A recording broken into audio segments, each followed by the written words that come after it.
What's up, everyone? We are back to unboxing day. I am so pumped to get a speed radar in the backyard. These things are fun. They're just awesome to use. See how fast you are, see how fast your buddies are. They're also good for making sure you work hard and hit the spots on the goal. Not just shooting to a target, but literally shooting to a target with speed. That's what these guys really help out with. I'm so pumped to break into this thing today. I was at the PLL games at Homewood and I noticed, oh, they are literally using the exact same thing in the Premier Zone.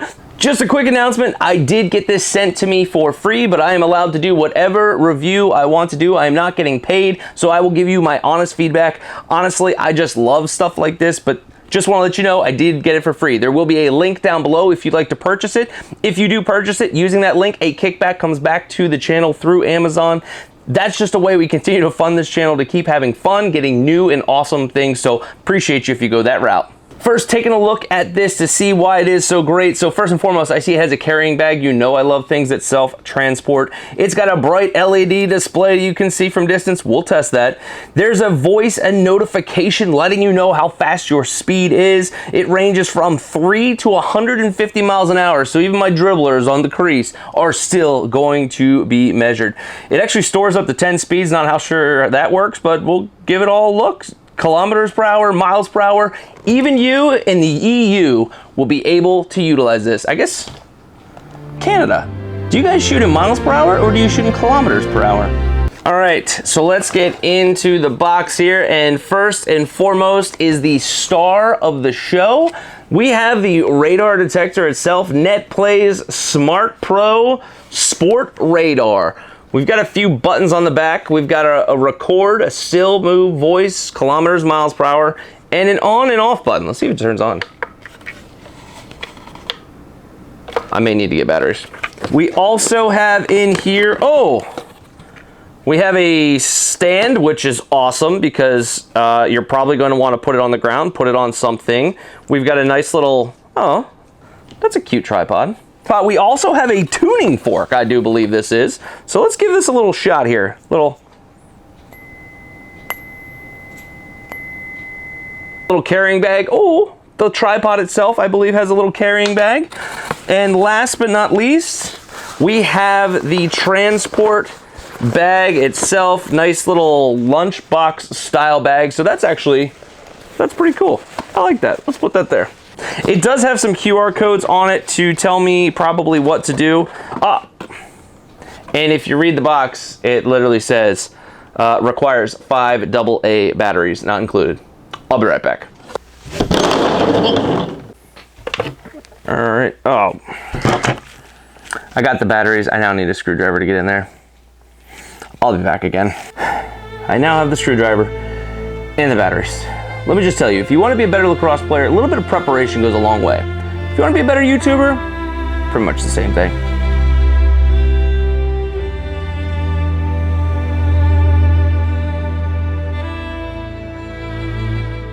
And just like that, screwdriver, I don't need you anymore. 5 batteries in place, and we now should have a working initial on button test. Whoa! Super fast hand. All right, so that's obviously not doing anything. Oh, now it says what we're supposed to do is actually tune it. And according to the instructions right here, that's upside down for you, right side up for me, I'm supposed to have it 15 inches away. So the tuning fork, 15 inches away from the radar detector itself. Sorry, tripod and tripod case. 15 inches and then slowly move it forward. It says hit this under normal power. They don't know how much normal power is around here. What's up? Anyway, 15 inches and, oh, I'm supposed to put it in kilometers first, so let's put it in kilometers. I imagine you just press that button. Sure enough, jumps from kilometers per hour to miles per hour, so that was easy. 39, that was how fast I slid it. Okay, 15 inches.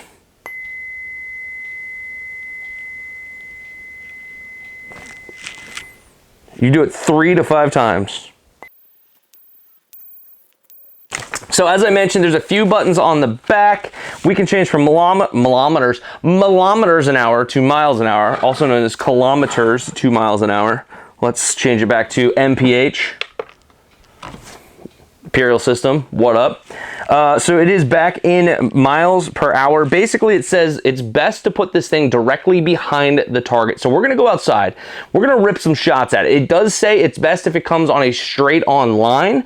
Basically, if you don't shoot straight at the thing, it's not gonna go so well. So we're gonna try our best to shoot directly at it with some speed, because anything outside of it doesn't go so well according to the cosine effect. Maybe on the Doppler ratings of coefficient tangent of this. Anyway, it also says do not put it more than 29.5 inches away. So I will be taking my measuring tape and measuring out 29.5 inches and making sure we are in that range, about 28 inches away. But I'll probably put something behind the goal just to kind of stand up a little bit, just so I'm not ripping shots directly at the ground. And yeah, for the most part, that seems like what you're supposed to do. There is a voice button that you can push on the back. I don't know if it'll just start talking immediately. It said something. What'd that say? Let's push it again. AO, A1, AO, A1. Wait, I got a manual. It probably means something in here. AO, A1, AO, A1. I bet if you look up online, you will see what those mean, or I'm just not seeing it in this exact moment.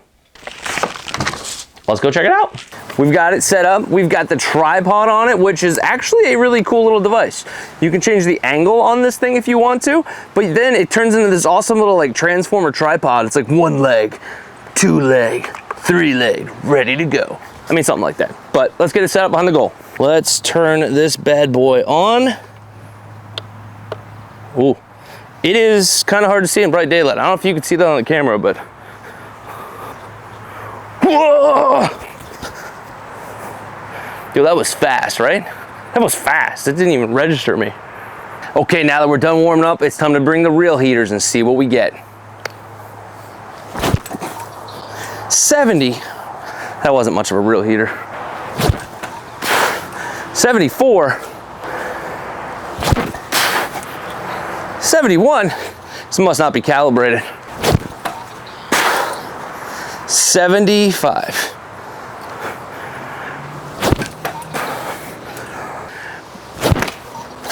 Come on now. 76, now we gotta get the hips into it. Ah. Whew. 77, something's gonna break. 80, or my body. Come on. I mean, you can see obviously how this leads into more reps, because you want to beat that number. Come on. Hold on. That'll do it. Come on, 78 again. Oh, I think we hit it. You see how it works. So it's been about a week since we opened this package. I've got to use it about 4 times or so within that week. I got to use it by myself. I got to use it with the family. The kids love getting out there and ripping shots at it. One of the cool things I talked to you about in the beginning, so let's talk about some of the things I liked, is that it's got a carrying case. I think that's a cool thing. It's always nice to have a package that can go around something, help protect it. Here, just a little bit, I'll pull out the radar itself. Of course, we have seen this before. Some of the things I definitely like, I like that it's got this nice screw mount on the bottom. One of the reasons I like that, that's a standard kind of screw-in mount. I forget what it is, 1/4 inch thread, whatever it is. But one of the cool things about it is you can hook up any kind of tripod to it. So with this, I have found that the more accurate it is based upon how close the ball is directly at it, going straight towards it. So I do like putting the mounts on something like this sort of tripod. I'll put a link to that down below. It's under 20 bucks. It's a really cool tripod. But as you can see here, I can put it at different heights and different locations in the goal. So I can literally practice shooting at different locations in the goal just by using a tripod like this and getting an accurate speed count. That was probably dangerous. Talked before about some of the buttons on the back. Of course, you got the on-off, miles per hour or kilometers per hour. If you want to boost your ego, throw into the old KPH on here and take a look at some of those scores. They're pretty awesome. Next, of course, the voice button. I really do like the voice button. Why I like it is, for the most part, it is pretty bright. It does a good job of showing you what the rating was, what the speed was for that shot. But if you can't hear it, or can't hear it, if you can't see it, you can hear it. The voice communicates to you what exactly your speed was. Now, it's not the loudest thing in the world. It'd be kind of cool if you could hook it up to like Bluetooth, whatever. No, it's okay. It does a good job. It lets you know voice-wise what has been shot. Honestly, I didn't even use the still or move buttons. I'm not really sure exactly what those are for. And then the record button, you are able to see your last 10 different shot speeds. So you can go back, hit the record button. It'll show you the last 10 different speeds. And I think, will it leave in after shutting it off? Oh yeah, 0. No, so it won't show you after shutting this thing off. But that is a really cool feature to be able to go back. If you want to take a picture with, hey, here I am in my fast speed. 0. Well, you know what I mean. This thing definitely looks better in a lower light situation. It's very easy to see, very easy to read. You can use it pretty much all until the super brightest of days. Then it becomes a little bit problematic. But for the most part, I didn't have much of an issue being able to see it. Most of the time I was shooting was not midday. It was evening time frame. Sun was down just a little bit and it was bright as can be. Not an issue whatsoever. I know with the camera, it is a little difficult to see it at times, but it does show up pretty good. Probably my favorite thing about this is just the fact that it's hands-free, although I'm holding it right now. But hands-free, when you're out there shooting, you don't have to have a second person. You don't have to hold down the radar with some sort of weird rubber band concoction. This thing is hands-free. It is always ready to register. When you're using it, make sure you wait for the light to go out, for the previous speed to go out before you shoot again, otherwise it won't read it. But yeah, that is a really nice, great thing for an individual that wants to go out there and do work on their own. You can do work on your own and still see that you're putting in the work that you need to put in. I've already seen an improvement in my shot just by going out there for 4 days in a row. I've already increased it 1 mile per hour. Who knows, kilometers per hour? That could be a few. But I would definitely say this is one of the main reasons I want to buy this thing or have this thing around, is it's just so easy to use. You literally just pull it out, boom, put it behind the goal. You are ready to rock and roll in less than a minute. That's so nice about this thing. You just pull it out of the bag, put the stand on, put it where you want it to go, make sure it's safe, it's not gonna get hit, and it just works. Maybe to talk about a couple of the things that I didn't like as much. So this is, I don't know if you can hear that, this is pretty much a plastic device. You are buying an under $100 radar system. It is a plastic device. If you do hit it, it did take 1 shot from me. It was slowed down, the goal got a little too close to it. It survived it, but I would be scared about this thing falling too much. I'd be scared about hitting this thing with a shot, potentially breaking it. Again, it is what it is, but just something to be aware of. Don't hit this thing hard. Make sure it is protected.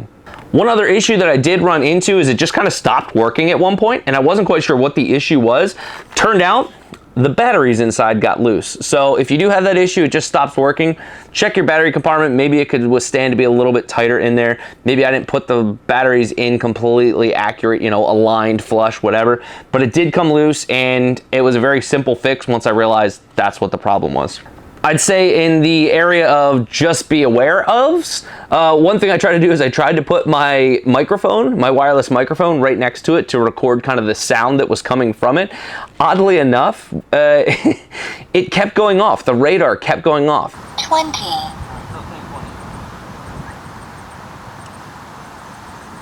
21. 20. It seems to be there are some electrical interferences if you get something too close to it. So maybe if your cell phone's near it, wireless microphone, I'm not sure what else, but there could be potential interference issues. If in that you put something too close to it, you'll know it immediately because this thing will just keep going off without any reason to go off. So there we go. There's my review on the NetPlayz radar gun. This thing is awesome in the fact that it is simple to use. It does what you want it to. Is it 100% accurate? I don't know. But as I said before, I think it's probably going to be accurate based upon itself. So if you continue to shoot at it and you see your speed getting faster, well, you have incrementally gotten faster. Definitely balls directly at it do a better job than balls kind of different places. I have shot at it when it was near the ground and I tried to shoot top corner and it said I was much slower than I probably actually was. Well, it wasn't right at it. That's why we use this tripod and then we set it up a little bit higher. There are different ways to continue to test your speed. This thing does a phenomenal job of making sure you're hitting spots with speed, get that accuracy dialed in. I definitely recommend this thing. Check out the link down below because this is a fantastic tool to add to your team, add to your backyard, and a great gift for any lacrosse player. Thanks for stopping by this week. Hopefully you enjoyed the video. If you did, like, subscribe, let me know what else you want to see. I love doing unboxings. Thanks for stopping by this week. As we say around here, don't forget the little things.